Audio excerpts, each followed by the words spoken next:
don't know if you saw, but Jeopardy, which has been on the air since 1964, held its greatest of all time tournament earlier this month, and Ken Jennings ended up winning the title, the greatest of all time. Well, things like this, they always get me to thinking. You know, I'm getting older, and sometimes I look around and, well, I don't even recognize the world I'm living in anymore. Things are changing every day, and if I'm honest, not always for the better. And sometimes I like to take a moment to talk about how things were just a bit more simple back in my day.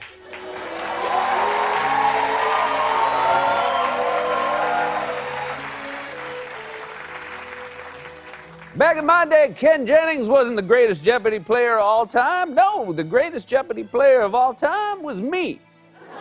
After I DVR'd the show, watched it with my 85-year-old neighbor, pretended it was live, and hustled him out of $200. What is the dumbest generation? Back in my day, we weren't all drinking White Claw alcoholic seltzer. No, sir. You wanted some spiked water, you poured vodka into a Poland Spring bottle like a normal person. That way you could still go to class without getting hassled by the professor. Sure, she might know something's up by the way you kept calling Jay Gatsby a bitch. But part of her also respected you. Because you could definitely smell the whiskey in her coffee. Cheers, Mrs. Rigby. I hope you found whatever it was you were looking for. Probably more whiskey. Back in my day, the New York Times wasn't hedging their bets endorsing two candidates. Are you kidding me?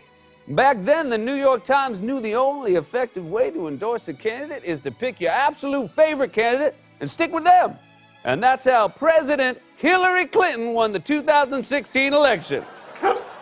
That's right, Rusty, because everyone did Pokemon go to the polls. Back in my day, the Supreme Court wasn't ruling that immigrants had to meet a certain wealth requirement to come to America. No siree, bop.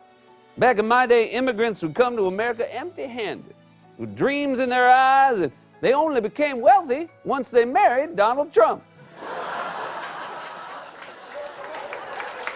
Now, back in my day, people weren't posting stories on Instagram. No, sir. You wanted to follow every mundane fact about a person's day, you did it the old-fashioned way, by skeeving on their Twitter account. I don't want to follow you on social media, Rusty, because you're problematic. Oh, really? Well, I can prove it by looking at your Instagram story.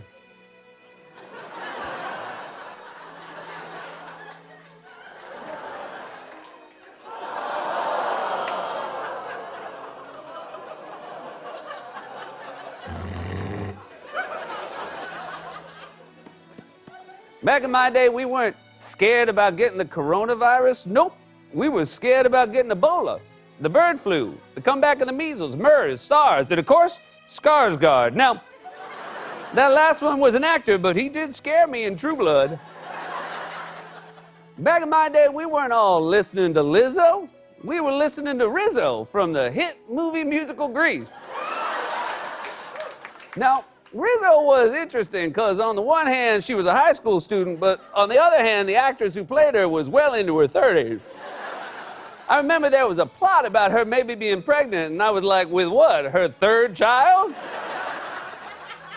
Anyway, the main point of Grease is if you really like a guy, you should change everything about yourself and take up smoking for him.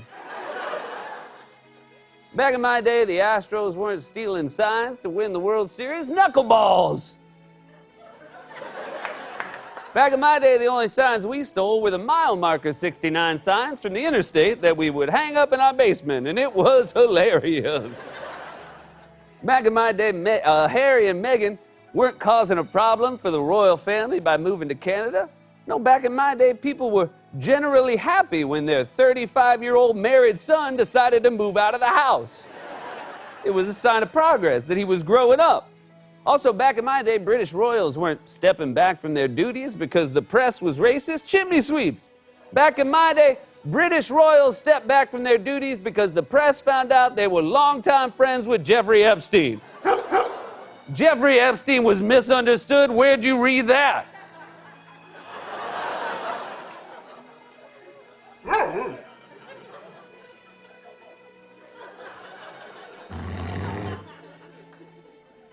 I'm gonna give you the Mike Bloomberg.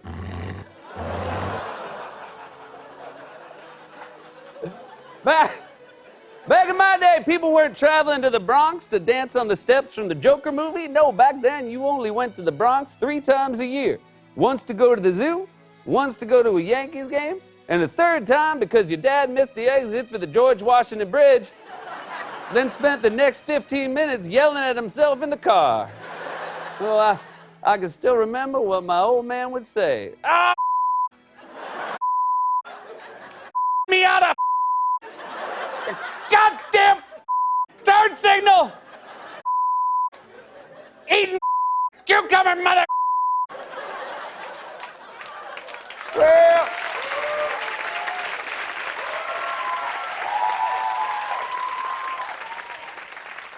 I love you, Dad.